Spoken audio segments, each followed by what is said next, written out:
Hello friends, welcome back to my channel Veena Maths class. Today's our topic is arithmetic mean. जैसा कि आप सबको पता है कि अर्थमेटिक मीन जिसे हम एवरेज या हिंदी में हम औसत नाम से भी जानते हैं कि कुछ बच्चे ऐसा होता है औसत आ जाता है या एवरेज पूछा जाता है एग्जाम में तो वो कंफ्यूज हो जाते हैं कि मैम इसमें क्या फाइंड करना है। तो मैं आज आपको बता दूं कि अर्थमेटिक मीन अगर होता है तो इसका मतलब कि हमें एवरेज ही निकालना चाहिए। मतलब एवरेज मीन भी अर्थमेटिक मीन और औसत मीन भी अर्थमेटिक मीन ही होता है, यानी माध्य ही होता है। तो चलिए आज हम स्टार्ट करते हैं अपना वीडियो। जैसे कि आप देख रहे हैं क्वेश्चन, सबसे पहले मैं आपको समझा दूं कि इसका फॉर्मूला क्या होता है। तो मीन जैसे माध्य का हमारा ये साइन होता है, माध्य निकालने का फॉर्मूला होता है sum of all the observation upon the number of observation, यानी कि जितने भी आंकड़े हैं उन सबका एक कलेक्शन यानी कि एक मतलब इकट्ठा करना और उसको हमें जितने आंकड़े हैं यानी उनके नंबर से हमें डिवाइड करना होता है। तो हमारा फर्स्ट क्वेश्चन दिया गया है कि find the arithmetic mean of first 6 natural number. ये हमें प्रथम 6 प्राकृतिक संख्याओं का माध्य ज्ञात करना है, मतलब मीन निकाल के दिखाना है। तो चलिए हम स्टार्ट करते हैं। जैसे कि आप सबको पता होना चाहिए कि प्राकृतिक संख्या कौन सी होती है, जो संख्या हमारे 1 से शुरू हो, 1 2 3 4 5 6 7 इस तरीके से हमारे ये इंफिनिट होता है, जो जहां तक हमारा चले तो उसे हम नेचुरल नंबर कहते हैं। तो हमें फर्स्ट नेचुरल नंबर यानी 6 तक हमें बताना है। तो हमारा हो जाएगा 1 2 3 4 5 6 1 2 3 4 5 6। इट मींस ये हमारे डाटा दिए गए हैं। अब जैसा कि आप सबको पता है मीन निकालने का जो आपको मैंने पता है कि सम हमारा होता है कि sum of all the observation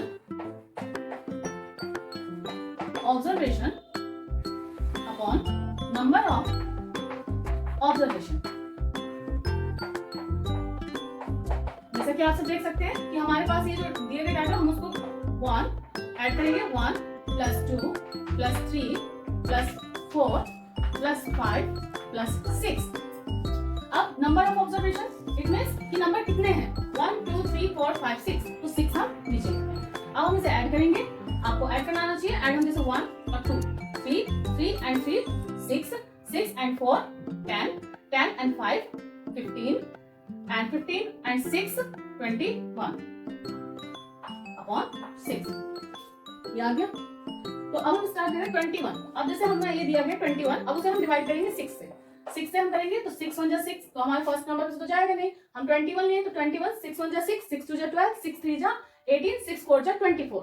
जैसे बच्चे डिवाइड में भी मिस्टेक करते हैं तो मैं आपको बता दूं कि जैसे ही नंबर होता है, अगर आपका ग्रेटर नंबर से आ गया 6 4 जा 24, तो हम उसे एक पीछे यानी 6 3 जा 18 पे हम इसे डिवाइड करेंगे। तो 1 से 8 माइनस नहीं होगा तो हम बैक से फॉलो करेंगे या 2 से, तो 11 में से 8 माइनस करेंगे तो हमारे पास 3 आएगा। 1 से 1 कैंसिल। फिर हम यहाँ पर डेसिमल लगाते हैं जिसे हम दशमलव कहते हैं, फिर हम यहाँ 0 लगा देंगे।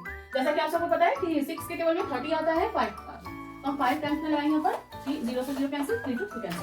तो हम यहाँ पर हमारा मीन आ गया 3.5। तो हमारे मीन की वैल्यू कितनी आ गई, 3.5 आंसर। तो इसी तरीके से आगे क्वेश्चन आप सॉल्व कीजिए। और अगर आपको जैसे नेचुरल नंबर लिखा हुआ है, इसी तरीके से अगर आपके पास होल नंबर आए कि 6 होल नंबर का निकालना है, तो आपको हमेशा याद रखना चाहिए कि काउंटिंग हमें 1 से नहीं, हमें 0 से स्टार्ट करना है। 0 1 2 3 4 5 इस तरीके से हमें चलना चाहिए। होल नंबर 0 से स्टार्ट होता है और नेचुरल नंबर हमेशा 1 से स्टार्ट होता है।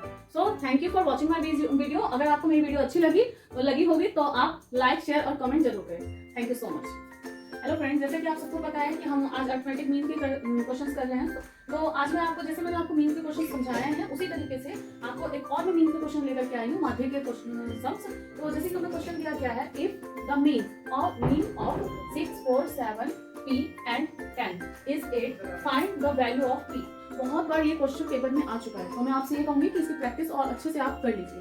तो जैसा कि आप देख रहे हैं कि हम सबसे पहले जो हमारे पास ये डाटा दिया गया है, हम तो जैसा कि आप सब देख रहे हैं कि जो हमें डाटा दिया गया था, जैसे 6 तो हमने 6 लिख दिया, 4 7 p एंड 10 ये हमारे पास डाटा दिए गए हैं। तो अब देख सकते हैं कि 8 जो है वो हमें क्या गिवन है, मीन। अब हम मीन की इस बार हमें मीन की वैल्यू दी गई है, तो मीन इज इक्वल टू 8। जैसे कि पिछले क्वेश्चन में हमने किया है कि मीन हमने फाइंड किया था, और अब हम मीन हमें गिवन है और हम इसमें p की वैल्यू फाइंड करेंगे। तो इस क्वेश्चन इसमें भी हम जैसा हमें दिया जाता है कि पता है कि फॉर्मूला हमें sum of all the observation upon number of observation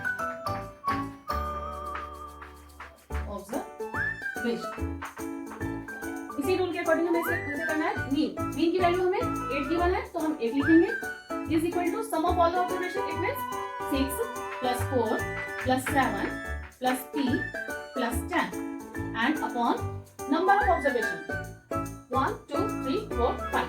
So we have 5 observation of this data.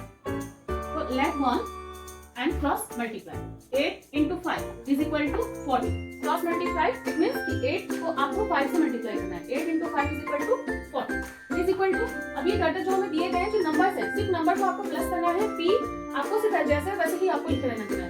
6 4 10 10 and 7 17 और 10 कितना होगा 27 प्लस p. अब p की वैल्यू अब आपको फाइंड करना है. p के साथ जो भी डिजिट दिया जाता है अगर ये प्लस में है तो ये इक्वल के साथ जाने पर ये इंटीजर माइनस हो जाएगा. अगर यहाँ माइनस होता तो यहाँ पर जाकर इंटीजर प्लस हो जाएगा. तो ये रूल मैंने आपको पिछले वीडियो में भी बताया. तो 40 minus 27 is equal to p. अब यहाँ जैसे मैंने रफ वर्क करती हूँ और आपको मैं रफ वर्क में भी आपको सॉल्यूशन बताती रहती हूँ. छोटे छोटे कैलकुलेशन क्योंकि बच्चे इसमें ज्यादा फंस जाते हैं कि कैसे होता है. तो मैं आपको पूरे कैलकुलेशन से बताती हूँ. 40 माइनस 27 तो 27 हम माइनस करेंगे. 0 में से 10 माइनस नहीं होगा तो हम बोरो करेंगे. 10 minus 7 is equal to 3 and 3 minus 2 is equal to 1. तो 30. तो आंसर इज 30. p की वैल्यू कितनी निकल के आ गई 30. तो इसी तरीके से आगे क्वेश्चन करना है क्योंकि इसमें आगे क्वेश्चन में से m भी आ सकता है इसकी जगह x भी आ सकता है. तो आगे भी आप इसी तरीके से क्वेश्चन सॉल्व करें. Thank you for watching my video and if you like my video and my explanation you can comment me in my comment section and like, share and comment on my video also.